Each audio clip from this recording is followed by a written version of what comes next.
Sri Jairam Ramesh. Sri Jairam Ramesh. Now please. No, Mr. Deputy Chairman, sir. Sri Jairam Ramesh has the floor. You sit down. Deputy Hanumantrao, Chairman- please. Mr. Deputy Chairman, sir. Yes. I rise to speak in support of the Andhra Pradesh All our- Reorganization ready, sit down. Amendment Bill 2014. Sir, on the 20th of February 2014, I was sitting where Mr. Venkaiah Naidu ji is sitting today and had occasion to speak on this very issue. Today, from this side, I have to repeat much of what I had presented to the House on the 20th of February when the Rajya Sabha passed the Andhra Pradesh Reorganization Bill. Sir, the President gave his assent to the Andhra Pradesh Reorganization Bill, and the Andhra Pradesh Reorganization Act 2014 was gazetted on March 1st. Section 90 of the Andhra Pradesh Reorganization Act reads as follows. 1. The Polavaram Irrigation Project is hereby declared a national project. 2. It is hereby declared that it is expedient in the public interest that the Union should take under its control the regulation and development of the Polavaram Irrigation Project for the purposes of irrigation. 3. The consent for Polavaram Irrigation Project shall be deemed to have been given by the successor state of Telangana. And 4. The central government shall execute the project and obtain all requisite clearances, including environmental, forests, and rehabilitation and resettlement issues. Sir, the Polavaram project has the same emotive and iconic appeal to the people of Andhra Pradesh as the issue of Hyderabad was to the people of Telangana. The Polavaram project has been under discussion for many years, and the momentum gathered after the award of the Godavari Waters Dispute Tribunal in 1980, and in the last decade or so, the final technical designs of the Polavaram project had been finalized. So briefly, what is the Polavaram project? It's a multi-purpose project. The Polavaram project will irrigate about 7 lakh acres in the Godavari basin of Andhra Pradesh. It will generate about 960 megawatts of power. It will transfer about 80 TMC of water from the Godavari basin to the Krishna basin, which will benefit Telangana, Karnataka and Maharashtra, and it will also supply 23 TMC of water, drinking water, to Visakhapatnam. Broadly, this is the configuration of the Polavaram multi-purpose project. It was conceived of as a multi-purpose project. It has been under discussion for a long time. The technical design was frozen by the Central Water Commission, and thereafter, sir, the cost estimates had been firmed up. In 2010-2011 prices, the Polavaram multi-purpose project is estimated to cost 16,000 crores of rupees, and out of 16,000 crores of rupees, roughly 32% of the expenditure has already been incurred. Sir, I myself have been to Polavaram on 3 occasions in 3 different capacities. I have been to Polavaram as a Member of Parliament, I have been to Polavaram as a Minister for Environment and Forests, and I went to Polavaram as Minister of Rural Development and a member of the GOM on Telangana. So there is no doubt in my mind, and I want to say this with all the force at my command, that while the Polavaram project has many benefits, it is also a project that will involve substantial rehabilitation and resettlement of families. It is estimated, sir, that roughly 45,000 families will have to be relocated because hundreds of villages, and I will come to that number presently, hundreds of villages in Khammam district, 35,000 families in Khammam district, about 7,000 families in West Godavari district, about 3,000 families in East Godavari district, making a total of about 45,000 families in the undivided state of Andhra Pradesh in the districts of Khammam, East Godavari and West Godavari will have to be relocated. will you please give me a chance to speak? Mr. Hanumantarao, Mr. Hanumantarao, please. Mr. Hanumantarao. Hanumantarao, please. What are you doing? Sir. Your own member is speaking. Sir, No.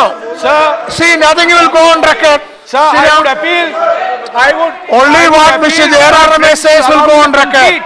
I'm Nothing coming else to will go on Odisha. record. I'm coming to Odisha. You sit down. Why are you worried? Sir, I'm coming You to sit down. Why are you worried? Sit down. I'm Sit down. requesting my friends to have Baithe, patience. Baithe. I explained this. Hanumantarao, on the don't do 20th that. of Your own February. member is speaking. I will explain it Show some once discipline. again. There are about 2,000 families in Malkangiri district No, of please. Odisha. Please. 2,000 families No. in Yeah, Malkangiri Mr. district Ramesh, of Odisha. And you about can speak. 1,000 families I will give you a chance. in Don't create Dantewada problem. district of Chhattisgarh who are also going are always to my good be friend. resettled and relocated on account of the Polavaram project. Sir, when I was Minister for Environment and Forests, I issued a show cause notice for stopping work on Polavaram till such a time the concerns of Odisha and Chhattisgarh had not been met. The then government of Andhra Pradesh went to the Supreme Please. Court, filed an affidavit Please. and made a commitment that they would build protective embankments at an expenditure of 600 crores to minimize submergence Please. in Odisha. Please and don't do Chhattisgarh. that. Sir, this matter was taken up. This matter was taken up by. Sit down. Sir, letters Sit down, were sit written. Letters were That written is not to the going Chief on record. Minister. I myself have written to the Chief Ministers of Odisha and Chhattisgarh No, please. asking them for public down. hearings to be completed Baithe. in Malkangiri Baithe, and Baithe. Dantewada. Baithe. But neither the Baithe. Odisha government I will give you nor the chance. Sit down. Chhattisgarh government has yet given permission for these public hearings. But I want to place on record here, sir, that the erstwhile government of undivided Andhra Pradesh has filed an affidavit in the Supreme Court committing to an expenditure of 600 crores to build protective embankments to avoid submergence in the states of Odisha and Chhattisgarh. The bulk of the resettlement has to be done in Khammam district, West Godavari district and East Godavari district. And sir, it is a fundamental rule of administration that by and large resettlement takes place in contiguous areas. It takes place broadly in the areas where people are living. Now sir, clause 3, section 3 of the Andhra Pradesh Act draws the boundaries of the state of Telangana and makes an exception in the case of Khammam, where certain villages were to be transferred from Khammam district to East Godavari district to reinstate the position, as the Home Minister mentioned, which prevailed before 1959. Now this enabled, this clause was put in, this section was put in order to ensure that the submergence takes place in one state and the resettlement also takes place in one state. It cannot be that the people who are going to be relocated are living in one state and the people who are going to be benefited are in another state, and therefore, in order to assuage the concerns of the people of Andhra Pradesh that resettlement will be done, these villages in these 7 mandals of Khammam district, 134 villages to be precise, based on a GO issued in 2005, were to be transferred to the successor state of Andhra Pradesh. Sir, now, Mr. Reddy, sit down. sir, if the honorable members have a Sit little down, sit down. patience, I will I give you will a chance. take them through the chronology of events. And I will be totally frank and transparent in all the chronology that has taken place so far. Sir, in the original bill that was sent by the UPA 2 government to the Andhra Pradesh Legislative Assembly, there was no provision of transfer of area from Khammam district to East Godavari district. The original bill had only the provision for the implementation of the Polavaram project.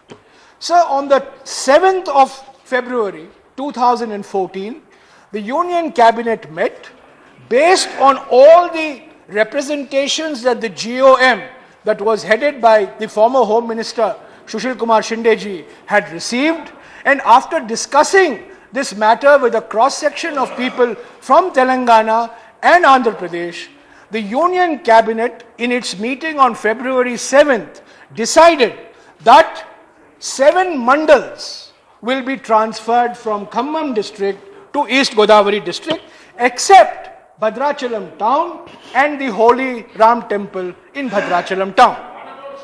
Sir, this was objected to. This was objected to by Telangana on the grounds that connectivity would be impaired, that the access to Bhadrachalam would not be through Telangana but would be through the successor state of Andhra Pradesh. The Union Cabinet then met again on the 12th of February to take note of these concerns, and on the 12th of February, sir, the Union Cabinet overrode its decision of the 7th of February, and instead of transferring the 7 mandals, decided to transfer only the submerged villages.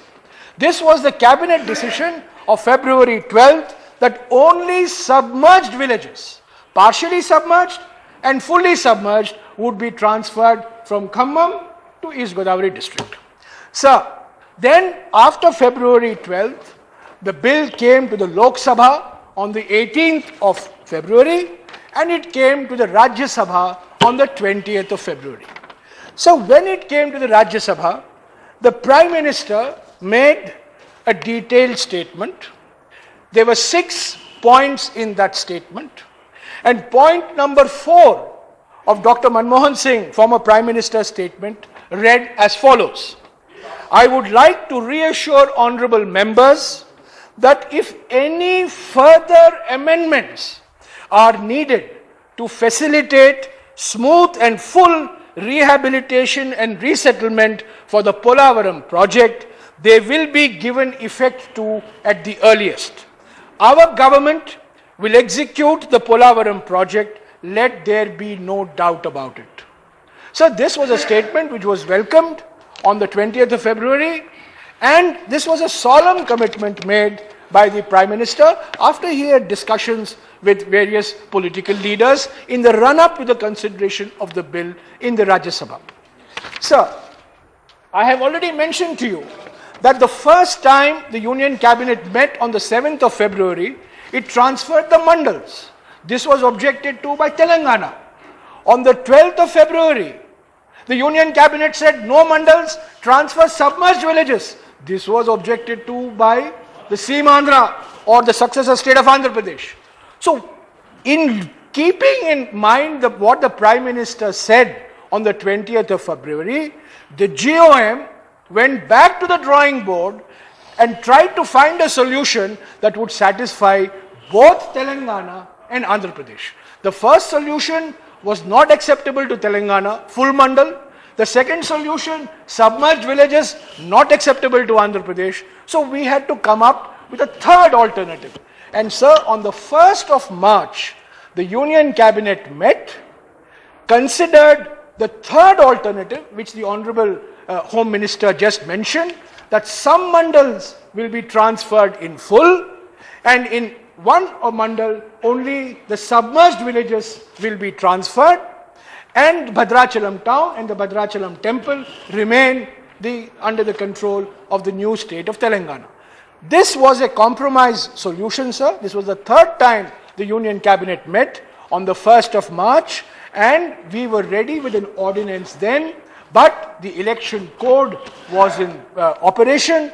We could not issue the ordinance, and rightly so, and we left it to the successor government. We hoped it was UPA 3, but it became NDA 2, but we accepted the fact that there would be continuity, and whichever the government will be there, whoever the Prime Minister, he or she would respond and uphold the solemn commitment made by Dr. Manmohan Singh.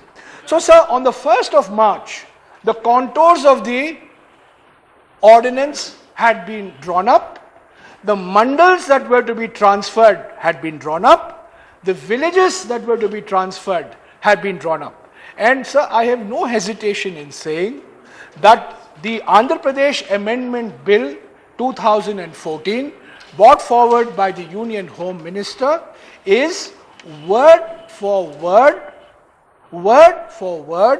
a repetition of the cabinet decision taken on the 1st of March 2014. I do not want honorable members to be under any doubt or suspicion. Comma, full stop, word, spellings, identical.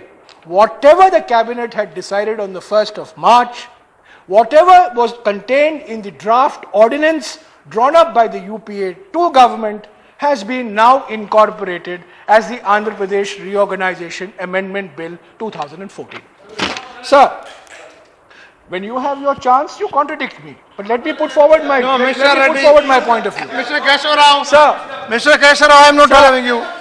sir, You will be sir, I speaking. am not sit down. yielding, sir. I am not yielding. Yeah, he is not yielding. I am sit not down. yielding. Yeah. I am not yielding. I will Yeah, listen please. to them patiently.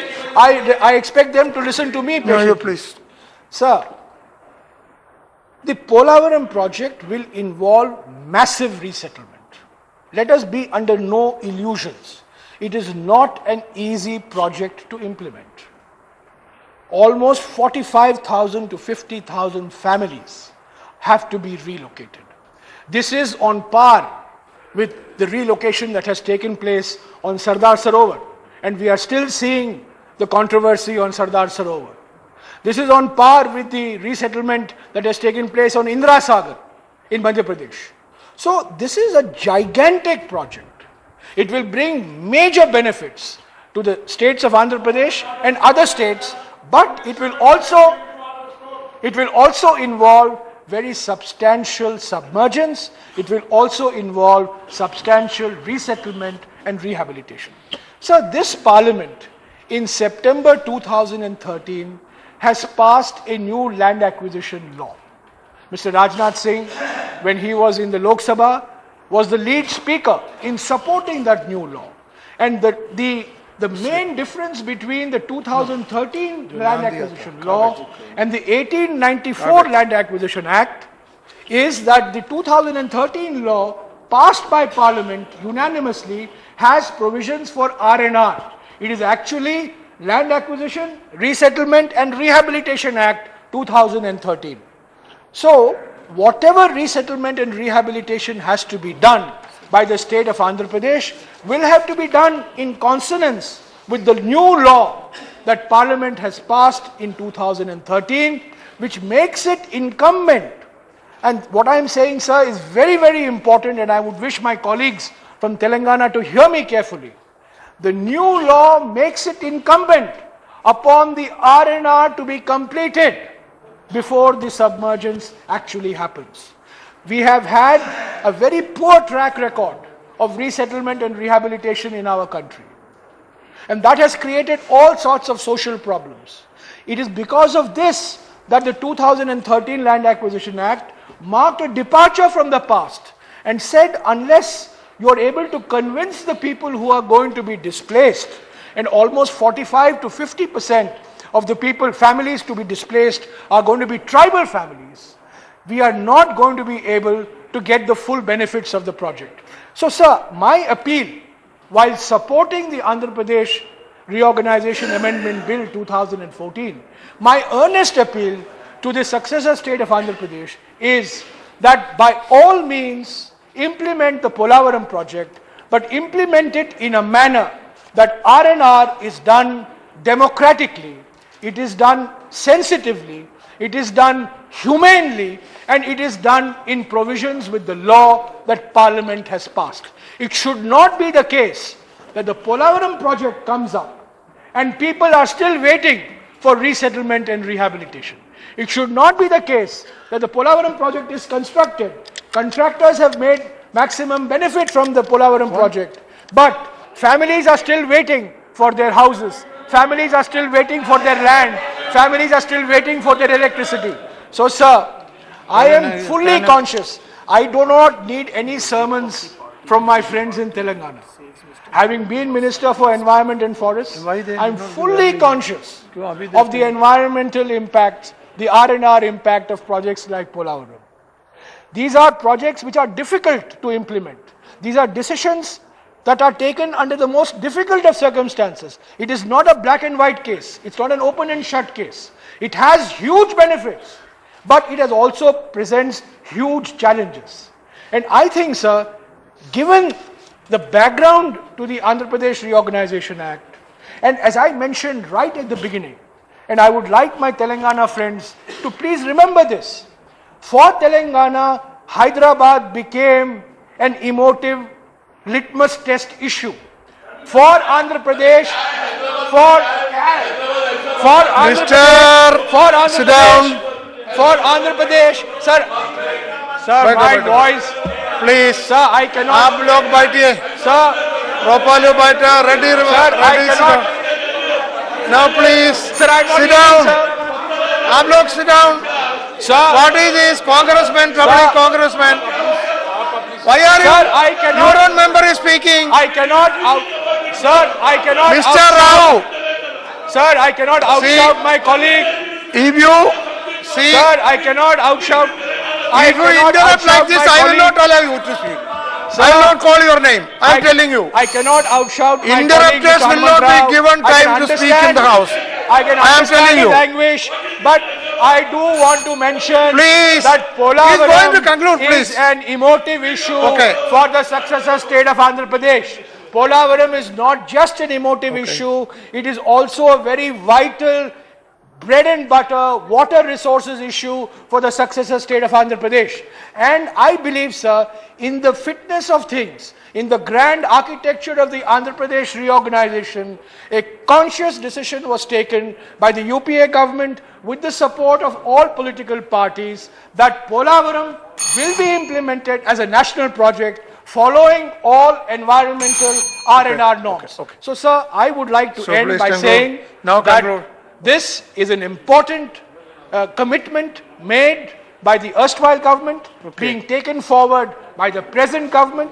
It demonstrates continuity in our democratic system of governance.